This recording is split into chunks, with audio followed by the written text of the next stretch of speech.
Hi friends, welcome to my channel. ഇന്നത്തെ recipe ഒരു pudding റെസിപ്പിയുമായിട്ടാണ് വന്നിട്ടുള്ളത്.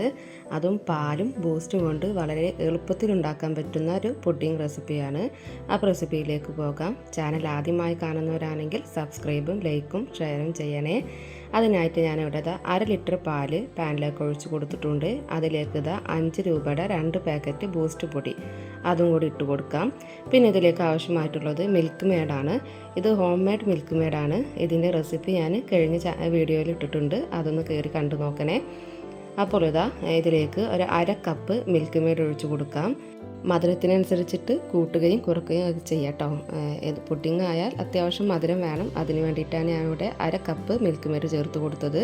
പിന്നെ ഇതിലേക്ക് ഒരു 1/4 കപ്പ് പഞ്ചസാര കൂടി ചേർത്ത് കൊടുത്തിട്ടുണ്ട്. എന്നിട്ട് ഇത് നന്നായി ഒന്ന് മിക്സാക്കി എടുക്കാം.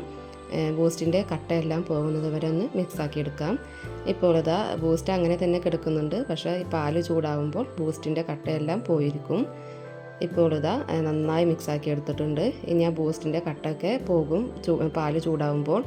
കണ്ടില്ലേ, ഈ പാലൊക്കെ ചൂടായപ്പോൾ ബൂസ്റ്റെല്ലാം നല്ല കട്ടൊക്കെ പോയി നല്ല മിക്സായിട്ടുണ്ട്. ഇനി ഇതൊന്ന് തിളപ്പിച്ചെടുക്കണം. വളരെ എളുപ്പത്തിൽ ഉണ്ടാക്കിയെടുക്കാൻ പറ്റുന്ന ഒരു പുഡിംഗ് കൂടിയാണിത്. പെട്ടെന്ന് ഗസ്റ്റൊക്കെ വരുന്നുണ്ടെന്ന് പറഞ്ഞാൽ പെട്ടെന്ന് തന്നെ ഉണ്ടാക്കിയെടുക്കാൻ പറ്റും. ഇപ്പോൾ പാല് നന്നായി തിളച്ചിട്ടുണ്ട്. ഇനി ഇതിലേക്ക് ആവശ്യമായിട്ടുള്ളത് ജലാറ്റിനാണ്. ഞാനിവിടെ 10 ഗ്രാം ജലാറ്റിൻ എടുത്തിട്ടുണ്ട്. അതൊരു പാത്രത്തിലേക്ക് ഇട്ട് കൊടുക്കാം. പിന്നെ ഇതിലേക്ക് ഒരു 1/4 കപ്പ് വെള്ളം ഒഴിച്ച് കൊടുക്കാം. ഇനി ഇതൊന്ന് നന്നായി ചൂടാക്കിയെടുക്കണം. ജലാറ്റിനൊക്കെ ഒന്ന് മെൽറ്റ് ആവട്ടെ, അതുവരെ ഒന്ന് ചൂടാക്കിയെടുക്കാം. ഇപ്പോൾ ജലാറ്റിനെല്ലാം ചൂടായി വരുന്നുണ്ട്. ഇനി ഇത് നന്നായി ഒന്ന് മെൽറ്റ് ആവട്ടെ. കണ്ടില്ലേ, ഇങ്ങനെ മെൽറ്റായി കിട്ടണം ജലാറ്റിൻ. ഈ ഒരു പരുവത്തിലാവുമ്പോൾ നമുക്ക് ഫ്ലെയിം ഓഫ് ചെയ്യാം. ഇനി ഇത് ആ പാലിൻ്റെ മിക്സിലേക്ക് ചേർത്ത് കൊടുക്കാം.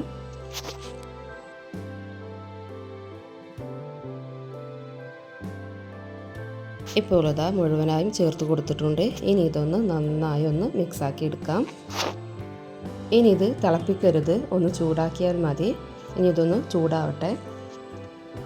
ചാനൽ ആദ്യമായി കാണുന്നവരാണെങ്കിൽ സബ്സ്ക്രൈബും ലൈക്കും കൂടെ വരുന്ന ബെല്ലൈക്കൻ കൂടി പ്രസ് ചെയ്യാൻ മറക്കരുതേ. അപ്പോൾ ഇതൊന്ന് നന്നായി ഒന്ന് മിക്സാക്കി എടുക്കുന്നുണ്ട്. ഇപ്പോൾ നന്നായി ഒന്ന് മിക്സാക്കി എടുത്തിട്ടുണ്ട്. തിള വന്ന് തുടങ്ങുന്നുണ്ട്. ഇനി ഇത് ഫ്ലെയിം ഓഫ് ചെയ്യാം. ഇനി ഇത് വേറൊരു ബൗളിലേക്ക് ഒഴിച്ചു കൊടുക്കാം. അരിപ്പയിലൂടെ ഒഴിച്ചു കൊടുക്കണം, അല്ലെങ്കിൽ ആ ജലാറ്റിൻ്റെ തരിയൊക്കെ ഉണ്ടാവും, അതെല്ലാം കൂടി പോയിട്ട് കഴിക്കുമ്പോൾ അതിൻ്റെ ഒരു കട്ട പോലെ അങ്ങനെ കിട്ടും. അപ്പോൾ അരിപ്പയിലൂടെ നന്നായി ഒഴിച്ചു കൊടുത്തിട്ടുണ്ട്. ഇനി സെറ്റ് ചെയ്യാൻ വെക്കുന്ന പാത്രത്തിലേക്ക് ഒഴിച്ചു കൊടുക്കാം. ഞാനിതൊരു ഉടയുന്ന ബൗളിൽ, അത്യാവശ്യം വലിപ്പമുള്ളൊരു ബൗളിലേക്കാണ് ഒഴിച്ചു കൊടുത്തത്. പിന്നെ അതിൻ്റെ ഒരു ചെറിയ ബൗളിലേക്കും ഒഴിച്ചു കൊടുത്തിട്ടുണ്ട്. ഇപ്പോൾ സെറ്റ് ചെയ്യാൻ വേണ്ടി വെക്കാം. ഇനി ഇതൊരു ഫോയിൽ പേപ്പർ കൊണ്ട് അടച്ചു വെക്കാം. എന്നിട്ട് ഇത് നന്നായി ഒന്ന് ചൂടാറിയതിന് ശേഷം ഫ്രിഡ്ജിലേക്ക് മാറ്റാം. ഫോയിൽ പേപ്പറിന് പകരം നിങ്ങളൊരു പാത്രം വെച്ച് അടച്ചു വെച്ചാൽ മതി കേട്ടോ.